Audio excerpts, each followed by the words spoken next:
Hi friends, welcome back to my channel. Myself Rajyasree Banerjee from Bakura Samilani Medical College and Hospital.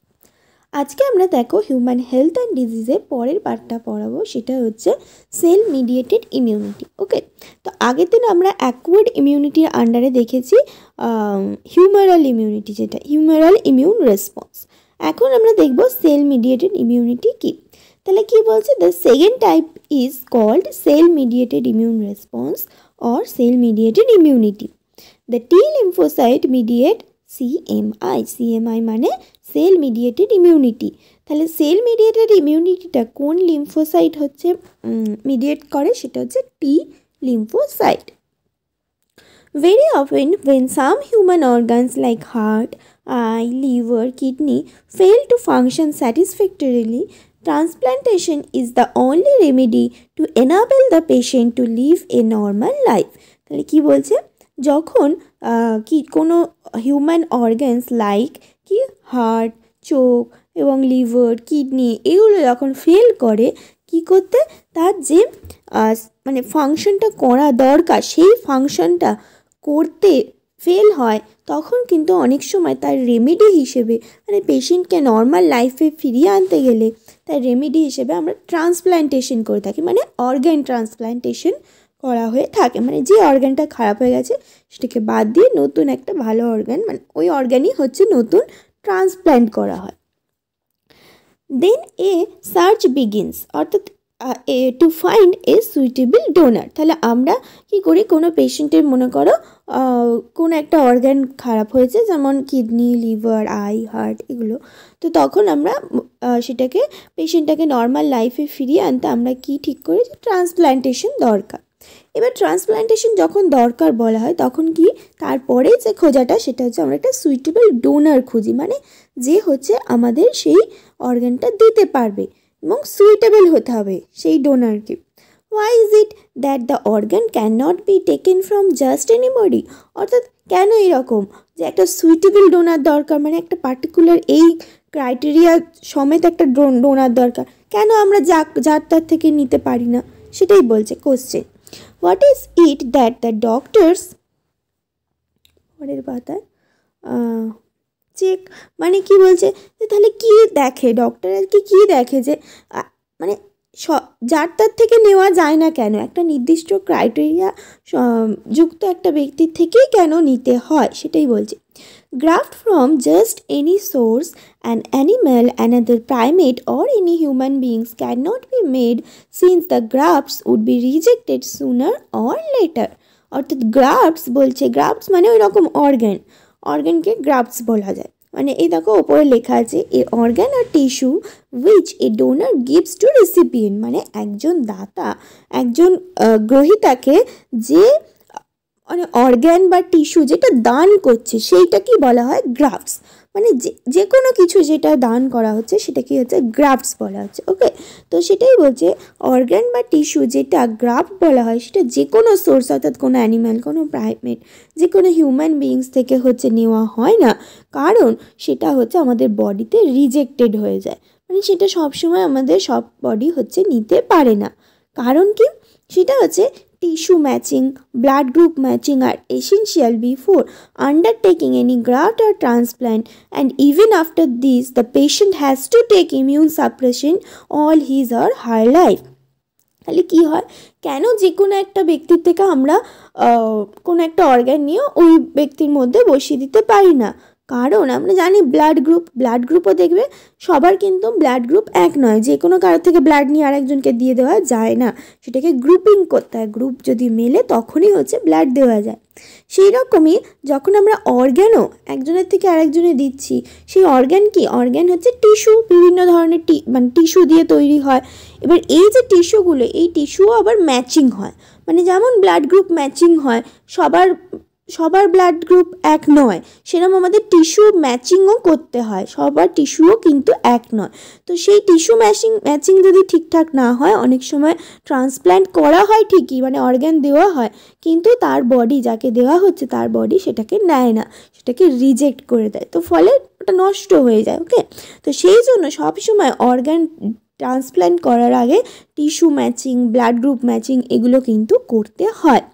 এগুলো করে তারপরেও graft যখন দেওয়া হয়, অর্থাৎ অর্গ্যান ট্রান্সপ্ল্যান্ট করা হলো, তারপরেও কিন্তু এমনকি পেশেন্টকে ইমিউনোসাপ্রেশন দিয়ে রাখতে হয় তার পুরো লাইফ। ইমিউনোসাপ্রেশন মানে তার ইমিউনিটিটাকে হচ্ছে কমিয়ে রাখতে হয় বিভিন্ন ওষুধের মাধ্যমে। না হলেই কী হয়, ইমিউন রেসপন্স হবে, সে ভাববে যে ওটা একটা বাইরের জিনিস, অর্থাৎ ফরেন বডি, তাহলে তার বিরুদ্ধে আমাকে ইমিউনিটি গ্রো করতে হবে, তার বিরুদ্ধে আমাকে যুদ্ধ করতে হবে, ওটাকে মেরে ফেলতে হবে। এইভাবে কি করে বডি সেটাকে রিজেক্ট করে দেয়। তো সেই জন্য কি করা হয়, ইমিউনোসাপ্রেশন কিছু ড্রাগস দিয়ে তাকে রাখা হয়, ফলে তার ইমিউনিটিটা কমিয়ে রাখা হয়। তাহলে কি হয়, তাহলে আর বডি সেইটার বিরুদ্ধে, মানে যে ওই যে অর্গ্যানটা ট্রান্সপ্ল্যান্ট করা হলো তার বিরুদ্ধে কোনো রকম ইমিউনিটি হচ্ছে তৈরি করে সেটাকে রিজেক্ট করতে পারে না। বোঝা গেল? তাহলে টিস্যু ম্যাচিং করতে হয়, ব্লাড গ্রুপ ম্যাচিং করতে হয়, এইসবের পরেও অর্গ্যান ট্রান্সপ্ল্যান্ট করার পরেও অনেক সময় কিন্তু রিজেক্ট হয়ে যাওয়ার চান্স থাকে। সেই জন্য রিজেক্ট যাতে না হয়ে যায়, যার বডিতে ওই অর্গ্যানটা ট্রান্সপ্ল্যান্ট করা হলো তাকে কিন্তু ইমিউনোসাপ্রেশন দিয়ে রাখা হয়, অর্থাৎ বিভিন্ন ধরনের ড্রাগসের মাধ্যমে তার ইমিউনিটিটাকে মানে কমিয়ে রাখা হয়। বোঝা গেল? The body is able to differentiate self and non-self, and the cell-mediated immune response is responsible for the graft rejection. অর্থাৎ এই যে মানে বডি ডিফারেন্সিয়েট করতে পারে যে কোনটা আমার নিজের অর্গান, কোনটা বাইরের অর্গান। সেই জন্যই কিন্তু আমাদের এই ইমিউনোসাপ্রেশন দিয়ে রাখতে হয়। যদি কোনো কারণে বডি বুঝে যায় এটা বাইরের অর্গান এবং তার ইমিউনিটি সেই ক্ষমতাটা থাকে, তাহলে কিন্তু সেই অর্গানটাকে রিজেক্ট করে দেবে, ওটাকে নেবে না বডির মধ্যে। বোঝা গেল? ইমিউনিটি তৈরি করে নষ্ট করে দেবে। তো সেই জন্য কী করতে হয়, বডিকে হচ্ছে ওই যে সেলফ আর নন সেলফ, এই যে বুঝতে পারছে বডি, এই বুঝতে পারাটাকেও কমিয়ে রাখতে হয়, এবং সে যাতে ইমিউনিটি তৈরি না করে তাই সেটাকে রিজেক্ট না করে তার জন্য কিন্তু ইমিউনোসাপ্রেস করে হচ্ছে ইমিউনিটিকে সাপ্রেস করে রাখা হয় বিভিন্ন ড্রাগসের মাধ্যমে। আর কি বলছে, and the cell mediated immune response is responsible for the graft rejection. আর এই যে সেল মিডিয়েটেড ইমিউন রেসপন্স বললাম, এটাই কিন্তু গ্রাফট রিজেকশনের জন্য, মানে এই যে অর্গ্যানটাকে রিজেক্ট করে দিচ্ছে বডিটা যে ইমিউনিটিটা তৈরির মাধ্যমে, সেই ইমিউন রেসপন্সটাকে আমরা বলি সেল মিডিয়েটেড ইমিউন রেসপন্স। বোঝা গেল? মানে কি, আমরা যখন কোনো টিস্যু বা অর্গ্যানকে গ্রাফট করছি, মানে ডোনার রিসিপিয়েন্টকে দিচ্ছি, তখন সেইটাকে নন ফরেন বডি হিসেবে ভেবে বডি যখন ইমিউন রেসপন্স তৈরি করে সেটাকে ডিস্ট্রয় করে দেয়, সেটাকে রিজেক্ট করে দেয়, সেই যে ইমিউন রেসপন্সটা সেটা হয় টি সেল মিডিয়েটেড, এবং সেই রেসপন্সটাকে বলা হয় সেল মিডিয়েটেড ইমিউন রেসপন্স। ঠিক আছে? এরপর আর হিউমারাল ইমিউনিটিটা কী জেনেছিলাম, সেটা যে অ্যান্টিবডি তৈরি করে, মানে ফরেন বডির বিরুদ্ধে বি সেল থেকে অ্যান্টিবডি তৈরি হয়, সেই অ্যান্টিবডিটা হচ্ছে ইমিউন রেসপন্স করে, সেইটাকে বলা হয় হিউমারাল ইমিউন রেসপন্স। ঠিক আছে? এবারে ওখানে টি সেল কী করছিল, ওখানে টি সেল হচ্ছে বি সেলকে হচ্ছে হেল্প করছিল অ্যান্টিবডি তৈরি করতে। ডাইরেক্টলি কিন্তু টি সেল ইনভলভ ছিল না। ডাইরেক্টলি টি সেল কোথায় ইনভলভ, সেটা হচ্ছে সেল মিডিয়েটেড ইমিউন রেসপন্সে ডাইরেক্টলি টি সেল ইনভলভ আছে। এবার দেখো, এবার হচ্ছে অ্যাক্টিভ অ্যান্ড প্যাসিভ ইমিউনিটি। কী বলছে, when a host is exposed to antigen which may be in the form of living or dead microbes or other proteins, antibodies are produced in the host body. আর কি বলছে, যখন host হচ্ছে expose হয় অ্যান্টিজেনে which may be in the form of living dead microbes, বলছে যেটা আমাদের হোস্টের বডিতেই হয়তো তৈরি হয়েছে, এরকম কোনো অ্যান্টিজেনের হচ্ছে বিরুদ্ধে হচ্ছে যখন হোস্ট হচ্ছে এক্সপোজ হচ্ছে, this type of immunity is called active immunity. Okay, মানে এই রকমের ইমিউনিটিটাকে বলা হচ্ছে active immunity. Active immunity is slow, অর্থাৎ অ্যাক্টিভ ইমিউনিটি হচ্ছে স্লো হয়ে থাকে। এখানে কি মেন তোমাদের আছে, অ্যাক্টিভ ইমিউনিটি আর প্যাসিভ ইমিউনিটি, এই দুটোর মধ্যে হচ্ছে ডিফারেন্স আসে। মানে কি, অ্যাক্টিভ ইমিউনিটি বলছে যখন মানে মনে করো বডিতে ওই অ্যান্টিজেনটা হচ্ছে অ্যাটাক করেছে, এর ফলে যে ইমিউনিটিটা তৈরি হচ্ছে তখনই সেইটাকে বলা হয় অ্যাক্টিভ ইমিউনিটি। মানে বডি অ্যান্টিজেনের এক্সপোজে এসে যে ইমিউন রেসপন্সটা তৈরি করছে তাকে অ্যাক্টিভ ইমিউনিটি বলে, এবং এই অ্যাক্টিভ ইমিউনিটি হচ্ছে স্লো হয়ে থাকে। and takes time to give its full effective response. এবং কি করে, এর পুরোপুরি রেসপন্স দেখাতে অনেকটা সময় নিয়ে নেয়, অর্থাৎ আস্তে আস্তে ইমিউনিটিটা হচ্ছে গ্রো করে। যখন প্যাসিভ ইমিউনিটি পড়বো তখন বুঝবে দুটোর মধ্যে ডিফারেন্স কি। তারপর কি বলছে, injecting the microbes deliberately during immunization or infectious organisms gaining access into body during natural infection induce active immunity। অর্থাৎ কি বলছে, ইমিউনাইজেশনের সময় যখন আমরা ডেলিবারেটলি মানে ইচ্ছা করে যখন ইনজেক্ট করে দিই মাইক্রোবসকে এবং ইনফেকশিয়াস অর্গানিজমকে বডির মধ্যে, অথবা ন্যাচারাল ইনফেকশন হয়ে যখন হচ্ছে বডি অ্যান্টিজেনের হচ্ছে এক্সপোজার আসে, তখন যে ইমিউনিটি তৈরি হয় সেটাকে অ্যাক্টিভ ইমিউনিটি বলে। When ready-made antibodies are directly given to protect the body against foreign agent, it is called passive immunity। মানে অ্যাক্টিভ ইমিউনিটি কি বলছে, অ্যাক্টিভ ইমিউনিটি হচ্ছে অ্যান্টিজেনের এক্সপোজে বডি আসছে করে বডির মধ্যে রেসপন্স তৈরি হচ্ছে, বডির মধ্যে অ্যান্টিবডিটা তৈরি হচ্ছে, এটাকে বলা হয় অ্যাক্টিভ ইমিউনিটি। ঠিক আছে, আর প্যাসিভ ইমিউনিটিটা কি, প্যাসিভ ইমিউনিটি হচ্ছে অ্যান্টিজেনের এক্সপোজে বডি আসছে না, বডিকে আমরা ডাইরেক্টলি অ্যান্টিবডি পুশ করে দিচ্ছি, অর্থাৎ when ready-made antibodies are directly given to protect the body against foreign agent। বোঝা গেল, কোনো ফরেন এজেন্টের বিরুদ্ধে যে অ্যান্টিবডিটা বডির মধ্যে তৈরি হয়, সেই অ্যান্টিবডিটা আমরা বাইরে থেকে বডিকে দিয়ে দিচ্ছি, মানে বডিকে তৈরি করতে হচ্ছে না। যখন বডি অ্যাক্টিভলি নিজে তৈরি করছে অ্যান্টিবডিটা, তখন তাকে কী বলা হয়, অ্যাক্টিভ ইমিউনিটি। আর যখন বডিকে আমরা দিয়ে দিচ্ছি, নাও অ্যান্টিবডি, তুমি এবার এই অ্যান্টিবডি নিয়ে এই অ্যান্টিজেনের বিরুদ্ধে তুমি যুদ্ধ করো, তোমাকে আর নিজেকে তৈরি করতে হবে না, তখন সেই হয়ে যাচ্ছে সেটা প্যাসিভ ইমিউনিটি। ঠিক আছে, এবার আশা করছি দুটোর মধ্যে ডিফারেন্স বোঝা গেল।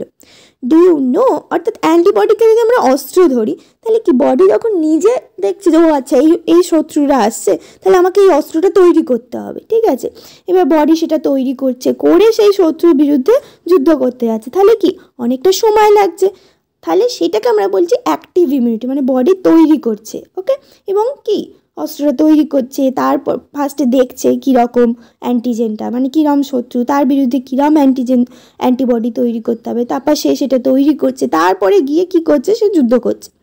এই ফলে কি হচ্ছে, অনেকটা সেটা স্লো, অনেকটা টাইম লেগে যাচ্ছে, ফলে কি অ্যাক্টিভ ইমিউনিটি ওতে বলছে takes time to give it full effective response. বোঝা গেল, এই জিনিসটা যদি মনে রাখো গল্পের মতো, তাহলেই বোঝা যাবে যে অ্যাক্টিভ ইমিউনিটিতে কেন বেশি সময় লাগে। আর প্যাসিভে কি, সে দেখলো যে অ্যান্টিজেন আসছে, মানে শত্রু আসছে, তাকে কি করা হলো, বাইরে থেকেই হচ্ছে বলে দেওয়া হলো যে তুমি এই অস্ত্রটা দিয়ে করো, তাহলে তুমি জিতে যাবে। তো ওরা কি করলো, বডি কি করলো, ওই অস্ত্রটা নিয়ে চলে গেল, গিয়ে ওর সাথে যুদ্ধ করলো, তাহলে কি হলো, জিতে গেল। তাহলে ওটা কিন্তু তাড়াতাড়ি হয়ে গেল, ওকে আর নিজেকে তৈরি করতে হলো না। এভাবে মনে রাখবে, তাহলে অ্যাক্টিভ ইমিউনিটিতে বেশি সময় লাগে কারণ নিজেকে তৈরি করতে হয়, আর প্যাসিভ ইমিউনিটিতে আমরা ডাইরেক্ট রেডিমেড পেয়ে যাচ্ছি, তাই ওটা খুব তাড়াতাড়ি হয় এবং ফুল এফেক্টিভনেস দেখা যায়। Do you know why mother's milk is considered very essential for the newborn infant?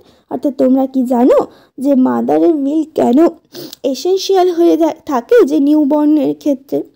যেটাই বলছে উত্তরটা, the yellowish fluid colostrum secreted by mother during the initial days of lactation has abundant antibodies IgA to protect the infants। অর্থাৎ ওই যে মায়ের দেহে যে মায়ের মানে ল্যাকটেশন পিরিয়ডে ফার্স্টের দিকে ইনিশিয়াল ডেতে যে কোলেস্ট্রাম, যেটা ইয়েলোইশ ফ্লুইড হচ্ছে সিক্রেট হয়, তার মধ্যে কিন্তু ওই রেডিমেড অ্যান্টিবডি থাকে, যেটা কি করে বাচ্চা যখন হচ্ছে, বাচ্চা ওটাকে মানে বাচ্চা যখন বুকের দুধ খাচ্ছে তখন কি হচ্ছে, ওই কোলেস্ট্রামটা ওর মধ্যে চলে যাচ্ছে বাচ্চাটার মধ্যে। এবার কোলেস্ট্রামের মধ্যে কি আছে, রেডিমেড অ্যান্টিবডি আছে, অর্থাৎ প্যাসিভ ইমিউনিটি। মানে কি বাচ্চা তখন সবে এসছে, তাকে তো অনেক কিছু অ্যান্টিজেন হচ্ছে অ্যাটাক করবে, তাহলে কি করছে, সঙ্গে সঙ্গে হচ্ছে ওই ব্রেস্ট ফিডিংয়ের মাধ্যমে কি হচ্ছে, ওই মিল্কের সঙ্গে সঙ্গে কিছু রেডিমেড অ্যান্টিবডি মা তাকে দিয়ে দিচ্ছে, যে এটা নিয়ে তুমি যুদ্ধ করতে শুরু করো, ঠিক আছে? তাহলে কি হবে, তার ইনিশিয়াল ডেতে তার সুবিধা হবে বেঁচে থাকতে, সেটাই বলছে। The fetus also receive some antibody from their mother through the placenta during pregnancy. আবার প্রেগনেন্সির সময় যখন ফিটাসটা পেটের মধ্যে আছে তখনও কিন্তু প্লাসেন্টার মারফত মায়ের থেকে হচ্ছে বাচ্চার মধ্যে কিছু অ্যান্টিবডি রেডিমেড আসছে। তো এগুলো সব কিন্তু প্যাসিভ ইমিউনিটি, কারণ বাচ্চার দেহ তখনও অতটাও অ্যাক্টিভ নয় যে সে অ্যান্টিজেনের এক্সপোজে এসে অ্যান্টিবডি তৈরি করবে, অনেকটা সময় লেগে যাবে, ফলে কী হবে, তার ক্ষতি হতে পারে। সেই জন্য কিছু অ্যান্টিবডি কিন্তু মায়ের দেহ থেকেই তার মধ্যে ন্যাচারালি চলে আসছে। This are some example of passive immunity. অর্থাৎ বোঝা গেল কেন এগুলো প্যাসিভ ইমিউনিটি, কারণ ব্রেস্ট মিল্কের মাধ্যমে কি হচ্ছে, কোলেস্ট্রম যেটা বলছি ইয়েলোইশ ফ্লুইড, তার মধ্যে দিয়ে যে মানে রেডিমেড যে অ্যান্টিবডি IgA সেটা মাদারের থেকে ফিটাসে আসছে, মানে ইনফ্যান্টসে আসছে। আবার কি ফিটাস হিসেবে যখন মায়ের পেটের মধ্যে আছে তখনও কিন্তু যখন ডিউরিং প্রেগনেন্সি তখনও কিন্তু প্লাসেন্টার মারফত মায়ের থেকে রেডিমেড কিছু অ্যান্টিবডি ফিটাসের মধ্যে আসছে, যেটা কিনা তাকে পরে মানে পরিবেশের সাথে মানিয়ে নিয়ে থাকতে সুবিধা করছে। তো ওটাকে, এগুলো যেহেতু রেডিমেড অ্যান্টিবডি আসছে তাই এটাকে আমরা বলছি এগুলো সব প্যাসিভ ইমিউনিটির এক্সাম্পল। ওকে, তাহলে বোঝা গেল অ্যাক্টিভ এবং প্যাসিভ ইমিউনিটি কী। তো এই অবধি আজকে থাকুক, পরের দিন আমরা পড়বো ভ্যাকসিনেশন অ্যান্ড ইমিউনাইজেশন, ঠিক আছে? এই অবধি কারো কোনো যদি অসুবিধা থাকে বা অ্যাক্টিভ ইমিউনিটি প্যাসিভ ইমিউনিটি বুঝতে যদি কিছু প্রবলেম থাকে, এটা কিন্তু কোশ্চেন আসে নিতে এবং অনেকবার এসছে। আর এটাকে মুখস্থ করবেন, এই জিনিসটাকে বুঝে করার চেষ্টা করবে। প্রত্যেকটা লাইন যদি তুমি বুঝে যাও, একবার পড়লে আর পড়তে হবে না, ঠিক আছে? কেন অ্যাক্টিভ ইমিউনিটি স্লো রেসপন্স, কেন তার দেরি হয় রেসপন্স দিতে, প্যাসিভ ইমিউনিটি কেন তাড়াতাড়ি করে, কী ব্যাপার, অ্যাক্টিভ ইমিউনিটিতে অ্যান্টিবডিটা কোথায় তৈরি হয়, প্যাসিভ ইমিউনিটিতে কী অ্যান্টিবডি মানে রেডিমেড যে অ্যান্টিবডি দেওয়া হয়, এই জিনিসগুলো হচ্ছে মনে রাখতে হবে। আর প্যাসিভ ইমিউনিটির দুটো এক্সাম্পল, যেটা কোলেস্ট্রামের থ্রু IgA আসে আর হচ্ছে প্লাসেন্টার থ্রু কিছু অ্যান্টিবডি এসে থাকে, এগুলো সব হচ্ছে প্যাসিভ ইমিউনিটির এক্সাম্পল, ঠিক আছে? কারো যদি কোনো অসুবিধা থেকে থাকে আজকের পড়ানো থেকে বা আগের দিনের কোনো পড়ানো থেকে, অবশ্যই সেটা কমেন্ট বক্সে লিখবে, আমি চেষ্টা করব রিপ্লাই দেওয়ার। Thank you, tata.